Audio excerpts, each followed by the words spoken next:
Good afternoon and welcome back to the current affair lectures that we have been doing. Today we have taken some very important topics from polity,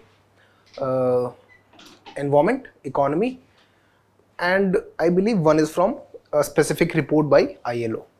Okay, that means social security. So let's get started to our topics. The first topic that we have taken today is regarding EWS reservations. EWS means economically weaker sections.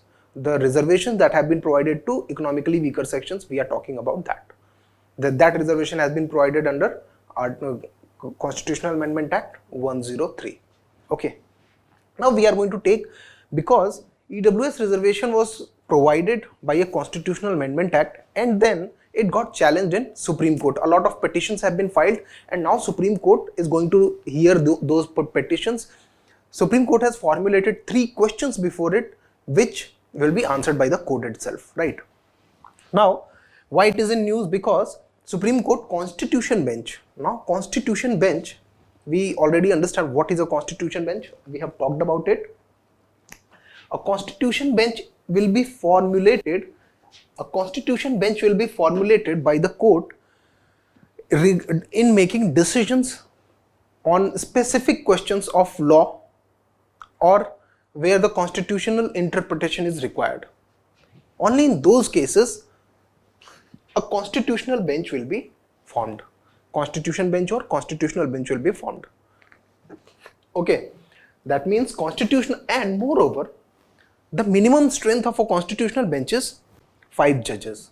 There cannot be less than 5 judges on a constitutional bench. Now, constitutional bench is formed by the court itself whenever a specific question arises before it where the court has to interpret the constitution itself.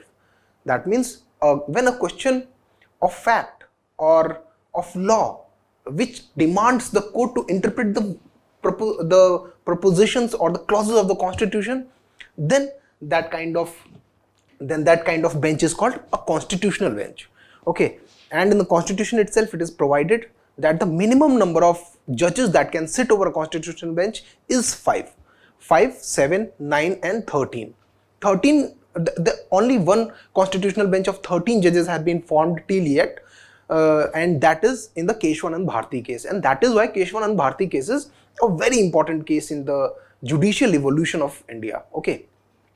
Now, now EWS reservation, since the reservation was provided by adding some specific clauses to Article 15 and Article 16, that is Article 15(6) and Article 16(6) were added by the 103rd Amendment Act, Constitutional Amendment Act, and now that those amendments into the Constitution itself are under challenge.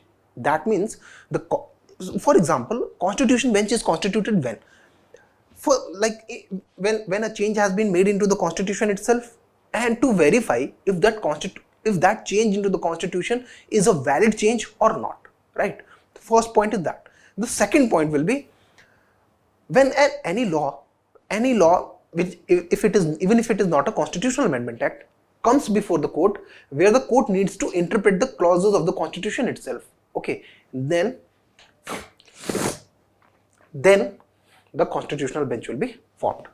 Okay, now since the EWS reservation was provided by a Constitutional Amendment Act, we know that the constitutional amendments are provided under the Article 368. Okay, and Article 368 provides the Parliament with the constituent powers, right? Constituent powers, not the legislative ones. Legislative is a general power of lawmaking, but constituent power of Parliament refers to the power of the Parliament that has been derived from the power of a constituent assembly. Because after the drafting and adoption of Constitution, what happened was the constituent assembly was dissolved. Those powers to make any kind of change into the original constitution itself, that was transferred from the Constituent Assembly to the Parliament itself, right? From the Constituent Assembly to the Parliament itself. Although every state has also a legislature, but the state legislatures are not empowered to bring about any constitutional amendment. It is an exclusive privilege of the Parliament. Okay. and there is a specific procedure provided under Article 368 through which a constitutional amendment can be done, like 2/3 special majority and all these things, right? So we are not getting into constitutional amendment. What we are doing here is we are going to study, first of all, EWS reservation.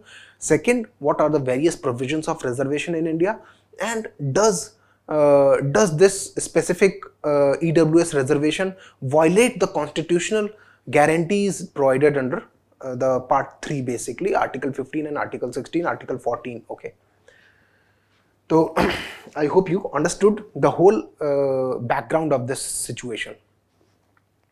Now let's look at what the petition says. The Supreme Court on Thursday, basically today it is Friday, yesterday Supreme Court suggested that it has formulated 3 issues suggested by the Attorney General of India, to which see what happened was a lot of petitions were filed into the Supreme Court regarding the constitutional validity of 103rd Constitutional Amendment Act, which provides for a reservation on the basis of economic criteria, right? Now these petitions were pending in the court. Now the Supreme Court has taken up all these petitions and it has formulated 3 broad questions which it will be answering through its judgments and all its hearings. And these 3 questions are: first is whether the 103rd Constitutional Amendment Act constitutes the breach of the basic structure of the Constitution. Now, very important, basic structure of the Constitution, right? This basic structure doctrine was evolved in the 1973 Keshwanand Bharti case. Okay? As I talked in the beginning about the constituent powers of the Parliament, see, prior to this 1973 Keshwanand Bharti case, the constituent power were transferred from Constituent Assembly to the Parliament. Now, when I talk about legislative powers and constituent powers, they are very different. Legislative power is a lawmaking power. It is not the power through which the Parliament can make a change into the original Constitution itself. Through which power it can make? It can make a change into the original Constitution through the constituent power. Okay. Now what I'm talking about is the basic structure of the Constitution. So Article 368 provided for the fact that the constituent power of the Constituent Assembly has been transferred to Parliament. So there was a question कि since the constituent power of the Constituent Assembly has been transferred from Constituent Assembly to the Parliament, does the Parliament has an absolute right to amend the Constitution itself? That question was taken into the Keshwanand Bharti case, right? And in that case, court interpreted, or court gave its very landmark judgment in the Keshwanand Bharti case, and it said that yes, the power of Parliament to amend the Constitution is unlimited. First fact, the power of Parliament to amend the Constitution is unlimited given the fact that Parliament has the constituent powers. But very importantly, court made the second observation that in doing so, the Parliament cannot amend the basic structure of the Constitution. It can amend the whole Constitution without altering the framework, the basic framework of the Constitution. Okay. That means the basic structure of the Constitution doctrine was evolved in that specific case in the Keshwanand Bharti case 1973. And that is why Keshwanand Bharti case is one of the like major milestone, major landmark, watershed moment for the the evolution of Indian constitutional system and Indian judiciary as well, right? Now, basic structure, what is basic structure of the Constitution? Basic structure means what is the ethos of the Constitution? What is the specific, what is the whole Constitution about, right? That cannot be amended, right? Like now from time to time, court has interpreted certain specific clauses, certain specific articles as the constituents of the basic structure. Like right to life and personal liberty is a feature of basic structure of Constitution. Federalism is a feature of basic structure of Constitution.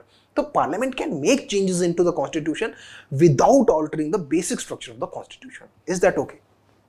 Okay. Now, whether the question is whether 103rd Constitutional Amendment Act constitutes the breach of the basic structure to make special provisions including reservation based on economic criteria. Now, reservations in India reservations in India are not usually based on economic criteria. The reservations are provided on two bases. The first one is social and educational backwardness, and the second one is backwardness of the SC and ST communities. SC and ST communities are the scheduled caste and scheduled tribe communities, and the state is empowered. Very important point to note here is these constitutional articles do not in itself provide reservation. They do not prescribe reservation. Okay, they are only enabling provisions that enable the state government, or sorry, that enable the government, the state basically, to implement certain kind of certain kind of provisions to implement these reservations. Okay, reservation is only one kind of affirmative action. So the state can take many other actions as well in addition to the reservation also, right? So the fundamental question is the economic criteria, is provide the provision of reservation on the basis of economic criteria not a violation of the basic structure of the constitution? Because in the Indira Sahni case as well, the Supreme Court said that only economic criteria cannot be the basis of provision of reservation. One must look at certain kind of backwardness. Okay, one must look at backwardness, because the affirmative action is not based on the economic backwardness, but social and educational backwardness. Okay, social and educational backwardness. So that is the first question that Supreme Court has framed. The second question that the Supreme Court has framed is whether 103rd constitutional amendment is in the breach of the basic structure of constitution by allowing the state to make provisions for the reservation in the private unaided schools. Okay. Now we will be looking into depth as to what is this whole issue, private unaided educational institutions. So some unaided educational institutions have also filed petitions before the court and asked the court if the provision of EWS quota into the private unaided institution a valid thing or not, right? Now we'll be looking at as to what this whole issue is in a while. But the third question that we have, the court has formulated is whether the 103rd constitutional amendment constitutes the breach of the constitution by excluding social and educationally backward communities, other backward communities, scheduled caste and scheduled tribes from the scope of EWS reservation. Now, reservation has been provided under Article 15 and Article 16. Basically, there is a difference between the reservation provided in the, basically reservation has not been provided, but what we are talking about, there is a difference between the kind of backwardness or the kind of specific the kind of special treatment that Article 15 talks about and the kind of special treatment Article 16 talks about. There is a very specific, peculiar difference between both of them. Now, the matter of fact is that Article 15 and 16 both, if we read both of them together, so we find that 15 and 16 read together constitute all these communities which are entitled to any kind of specific state positive discrimination. These communities. Now the question is the EWS reservation, if the EWS reservation is excluding these communities, right? So if EWS reservation is excluding these communities and providing the reservation to only general category students or general category aspirants, so is that not a violation of constitution, because constitution fundamentally provides for the reservation to these communities. Okay, now that means we have three questions and we are going to look into them. Now this is what the question that the court has formulated for itself to answer after a lot of hearing that are going to take place. The hearings will start from 13th of the September, right? Now let's look at what the state's response to all this is. Until now, the state's response has been that under Article 46, it is the state's duty to promote social equality and pursue the welfare of like certain sections of the society, weaker sections of the society. Now Article 46 is a DPSP, Directive Principle of State Policy, which talks about creating equality, economic equality basically, okay, social equality and pursue the welfare of weaker section. So government is saying that the people who are economically weaker are also covered under the ambit of Article 46, and hence the EWS reservation provided is in pursuit of Article 46 and not violation of the Constitution. Okay. Now, the law has held economic criteria as a relevant factor. Again, it talks about the Indira Sahni judgment, where the court said that economic factor can be taken into consideration, but only economic factor cannot be made the sole basis for providing the reservation benefits. Now, Indira Sahni judgment was a very landmark, very watershed moment for the whole reservation debate in India. Okay? Okay, we'll be looking at what Indira Sahni judgment said, but what I'm talking about here is, in Indira Sahni case, the Supreme Court said that economic criteria can be made one of the various criteria that are used to assess the backwardness, but cannot be the sole criteria. It cannot be the sole criteria. That was clearly said in the Indira Sahni judgment in 1992. Now, Article 15 clause 6 and 16 clause 6 are in, the government is saying that both these clauses are in actually both these clauses were added by 103rd Constitutional Amendment Act. Okay, and the government is saying that they are in conformity with equality doctrine. Equality doctrine is propounded by Article 14, 15, 16, 17. Okay, all these articles read together lead to the evolution of equality doctrine. Equality doctrine means the state shall not make an adverse distinction of one individual with respect to the other based on the sex, religion, caste, place of birth. Right? There are certain specific provisions in the specific articles where a discrimination between citizens is allowed, but an adverse discrimination is not allowed. That means a positive discrimination is allowed, adverse discrimination is not allowed, right? So these two clauses, Article 15(5)(6) and 16(6) were added by 103rd Constitutional Amendment Act, basically what is called EWS reservation doctrine, and therefore do not violate the Constitution's basic structure doctrine. That the government is saying that they are in consonance with the fundamental doctrine that Article 14, 15, 16, 17 espouse, and what the doctrine is, the doctrine of equality, equality of opportunity, equality of economic status, equality of there shall be equal treatment of individuals or equal protection of law and all these things, right? That means that leads to the evolution of doctrine of equality. And 50% ceiling, again in Indira Sahni case, the Supreme Court said that reservation can be provided to OBC category students. 27% reservation can be provided to OBC category students, given that there is a upper limit of 50% on the total reservation. And in its defense, Supreme Court said that Dr. B.R. Ambedkar, while drafting the Constitution, said that, and I quote him, Dr. B.R. Ambedkar specifically said, Dr. B.R. Ambedkar said that, Dr. B.R. Ambedkar said that the reservation, reservation should be provided to the minority of seats.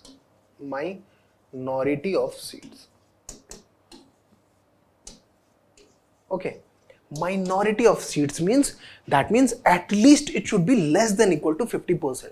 Otherwise, if it is greater than 50%, it becomes the majority, right? So this was said by Dr. B.R. Ambedkar himself. That means the court, the government is saying that in Indira Sahni case, the court said that the reservation should be limited to 50%. But when the EWS reservation has been extended up to 10%, that leads to the net reservation to 60%, and the 50 but the government is saying that the 50% ceiling does not apply to Article 15.6. We will see as to why this distinction is being made between 15.6 and 16.6, and we'll try to understand the both difference and why this distinction is being made by the government. Okay, the law decided in Indira Sahni versus Union of India does not apply to present case, as it is related to social and educational backwardness under Article 16.1 and 16.4. We'll be looking at this. So private, and in last the government has said that private unaided institutions are providing education to a large amount of Indians, and if we do not bring these welfare clauses into the private educational institutions, then the purpose of bringing all this welfare provisions will fail ultimately. And that is why it is important that the same provisions are extended to the private unaided educational institutions as well. I hope you have understood what the court has formulated and what the government has said. What is the government's response? Okay. Now, what did Constitutional Amendment Act 1032 do? It added two provisions. It added basically two provisions and one explanation in the Constitution. We'll be dealing with this. The first addition was Article 15, Clause 6. Okay, and the second addition was Article 16, Clause 6. These were the only two additions done to the Constitution of India. Now, it were done to the Constitution of India itself, therefore it were done through a Constitutional Amendment Act of 103. It was not a normal legislation, it was a constitutional amendment. It says that, it reads Article 15.6. There's a lot of characters here, but what I'll be dealing with is the most important ones. The state can make a special provisions for the advancement of economically weaker sections of citizen of any class, very important point, other than those mentioned in the clause 4 and 5. Other than those mentioned in the clause 4 and 5 of Article 15 itself. Right? And the state can make special provisions for admission to educational institutions. Now, यहाँ पे clearly they have mentioned admission to educational institutions, including private educational institutions, whether aided or unaided by the state, except for those educational institutions which have been provided in Article 30. Now, Article 30 talks about the right of religious minorities and linguistic minorities to establish their own schools. That means this provision does not extend to the schools or educational institutions that are being maintained by religious minorities and linguistic minorities. Okay, that means it is not extended to the educational institutions maintained by religious or educational or linguistic minorities. Okay, but these provisions are certainly being extended to the private educational institutions, whether they are aided or unaided. And now this provision is under challenge. The reservation shall not exceed 10%. The reservation shall not exceed 10%. That is the third clause. Now, if we talk about Article 15, okay, if we talk about Article 15 and clause 4 and 5, because here in Article 15.6 it says that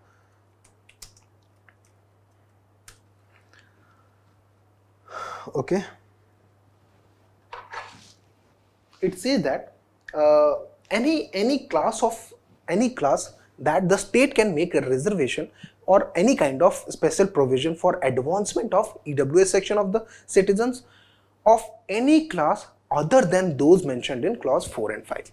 Like clause 4 mentions, clause 4, okay. Now let's look at what actually does clause 4 and 5 mention. Clause 4 mentions SEBC, socially and educationally backward communities, SCs and STs.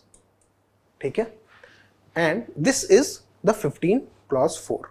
Now let's look at what clause 15, Article 15 clause 5 mentions. What kind of backwardness does it mention, right? So it again talks about SEBCs, okay, and SCs and STs. That means clause 4 and 5 talk about specific kind of backwardness. The first one is social and educational backwardness. The second one is SC and ST communities. That means EWS reservation can be extended to any class of citizens except these one. ठीक है, तो अब इसके अलावा बचे कौन? The general category, those who are unreserved. That means the unreserved people, the category of people who are unreserved, SEBC, SC, ST, ठीक है. तो the people who are unreserved, ठीक है, the people who are unreserved and have economic backwardness, ठीक है, economic backwardness. Now, economic backwardness, the criteria for defining economic backwardness will be prescribed by the central government. Okay, the criteria for prescribing economic backwardness as to what shall constitute economic backwardness, that will be provided by the central government. Okay, understood? Clear? So these kind of people, these people who are not reserved category students or aspirants, but who have economic backwardness, they will be entitled to a reservation of 10% in educational institutions, because clause 15 specifically talks about educational institutions. Clause 16 on the other hand talks about employment in public services. This is the very important difference you have to remember always. Okay. Now, it's very important that you read all these sections very clearly and you understand them. Then Article 16(6) was also added, as Article 15(6) was added. It says that nothing in this article, that means the nothing in Article 16, the previous clauses 16, 1, 2, 3, 4, 5 shall prevent the state from making any kind of specific provision for the reservation of seats in appointment of posts in favor of an economically weaker section of citizens. Now this clearly talks about provision of reservation. Okay, provision of reservation, and it also says that it cannot exceed 10% again. That means in Article 16, the reservation we are talking about is reservation in the public employment. Public employment means the employment that is available with the government. Okay, so it says that any weaker section of citizen other than the classes mentioned in clause 4. Now let's look at what clause 4 talks about. Article 16, okay, Article 16 clause 4, okay. It says that, oh, sorry, let's try to understand it clearly in very clear terms.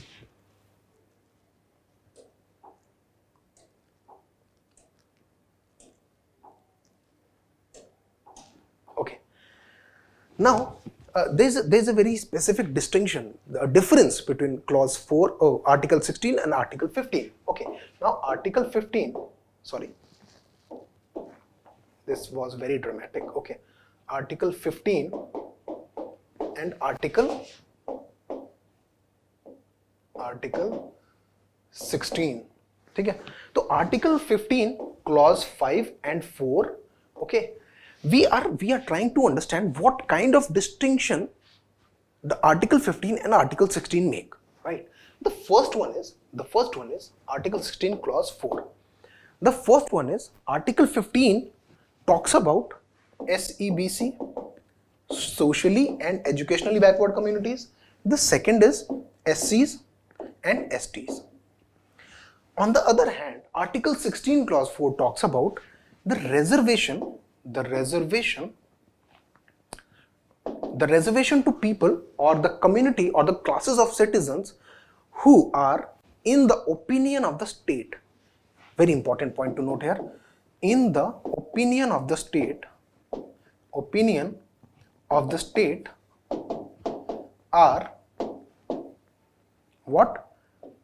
Are not properly represented, or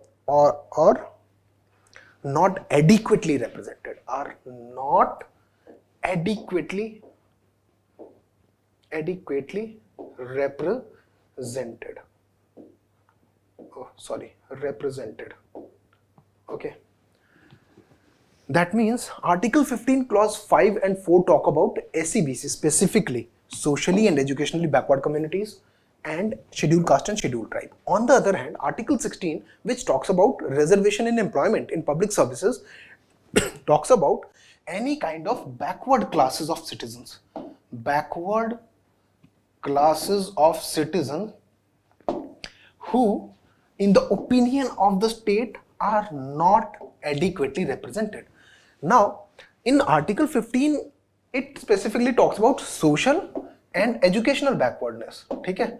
And educational backwardness. But there is no such limitation in Article 16. It talks about any kind of backward citizen. It can be economic backwardness as well.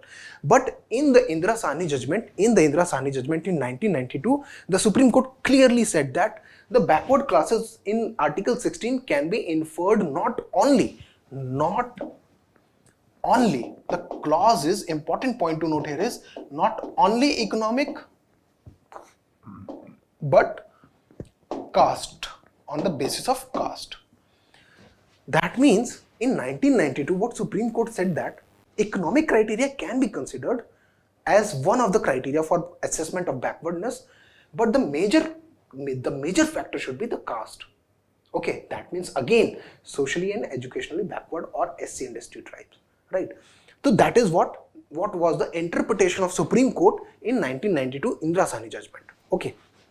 So I hope you understood that there is a specific difference where Article 16(4) does not specifically or exclusively talk about SEBC, SC, ST. It talks about any kind of backward class of citizens who are, in the opinion of the state, are not adequately represented.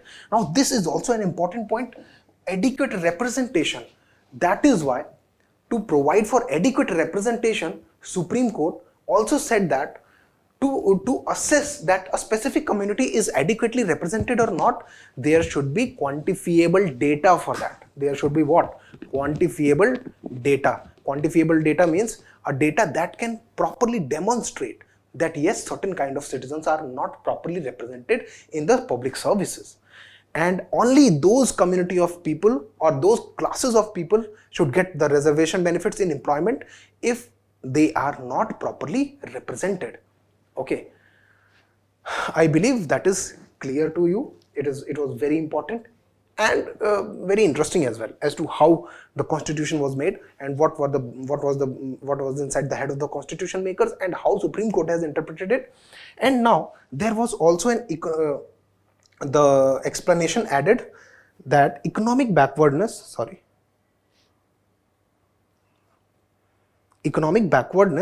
shall be notified by the government, basically central government, from time to time based on family income and other indicators of economic disadvantage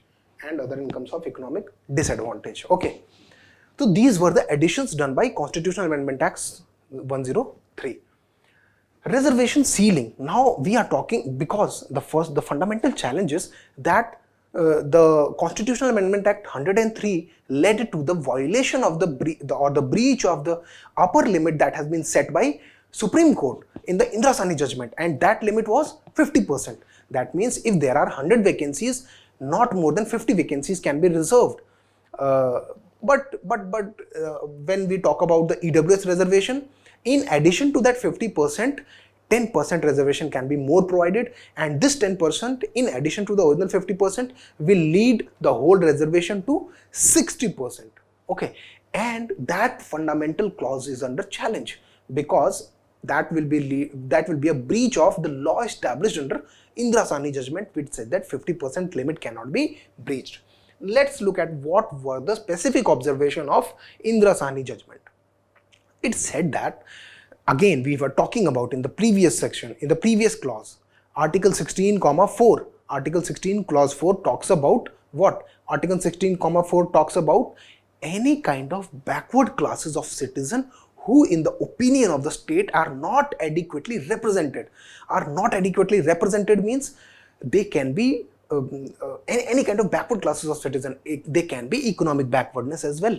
But in the Indira Sahni case, the backwardness was defined on the basis of caste and not only on the economic basis, not only on the economic basis, means economic basis can also be considered as a criteria for determining backwardness, but it cannot be considered the sole criteria for considering the backwardness. Okay, this was considered because back in 1992 when Mandal Commission was implemented, right, by VP Singh government, they also provided 10% reservation to EWS sections. Okay, they also did provide EWS 10% reservation to EWS section apart from the 27% reservation to OBC category students. Okay, but 27% was upheld by the court and 10% reservation was the 10% reservation clause was taken down by the court because it said that the 50% the maximum reservation can be 50% first, and the 10% reservation provided back then was based on solely the economic criteria, hence it was struck down as the court read the backwardness as defined in Article 16 clause 4 as the backwardness due to both economic and social and educational and any kind of other backwardness. Okay, and the backwardness as defined under Article 16.4 is different from the social and educational backwardness defined under Article 15. That was also an observation that Article 15 specifically talks about social and educational backwardness, but Article 16 does not talk about that, right? Therefore, social and educational plus economic basis can also be made a criteria to provide reservations. Okay, the reservation cannot exceed 50%, clear, and there should be a creamy layer for OBC category. Creamy layer means the people who have a specific advantage within the OBC category, they need not to be provided with the reservation, and no reservation in promotions. The reservation promotion was withheld. Then Nagaraj judgment 2006 also came. It was basically for the reservation in promotion. The Nagaraj judgment specifically was for reservation in promotions. Okay, Nagaraj judgment in 2000 said that 50% limit was upheld, that is valid, and promotion and reservation subject to certain conditions like inadequate representation, backwardness and specific and all, etc. Right. So I hope you understood how this whole evolution from Nagaraj judgment and Indra Sahni judgment came, right? And how this EWS section, which was EWS reservation, which was already provided back in 1992 by the VP Singh government, which implemented the Mandal Commission report, which provided for 27% reservation to OBCs, has been struck down back in 1992. Okay. So let's look at what the original constitutional position with respect to the unaided. Now we are at the assessment of the final question. The final question was related to unaided private institutions. In the original constitution, there was no provision for reservation to the backward communities or SC/BC communities to the educational institutions. But the government was implementing reservation to the educational institutions, also the private ones. In 2003, there was a case, TMA Pai, very important case, TMA Pai Foundation versus Union of India judgment. It said that the state cannot extend the reservation. The state cannot extend the reservation to the private unaided. Unaided means those private educational institutions which do not receive funds from the government. Okay, so it said that if there is an educational institution which is not receiving funds from the government, then the reservation cannot be extended to that specific institution. But to overturn that judgment, 93rd Amendment 2005 was done, and it said that it can extend the benefits of reservation to any educational institution, whether it is private or not private or aided or unaided, except for the fact that an educational institution should not be an educational institution should not be a religious or linguistic minority institution. Okay, as defined under Article 30 clause 1. That means minority educational institutions were exempt. Okay, so this is how this judgment was, TMA Pai judgment was overturned. So I hope you understood the whole dilemma, the whole scenario as to what the reservation is. Now I am going to jot down the specific important points as to what we went through in this whole lecture. that will help you revise, or that will help you get through the lecture when you watch it again. The first thing we did was we said that EWS reservation is under challenge, and it was provided through 103 Constitutional Amendment Act, right? Then we said that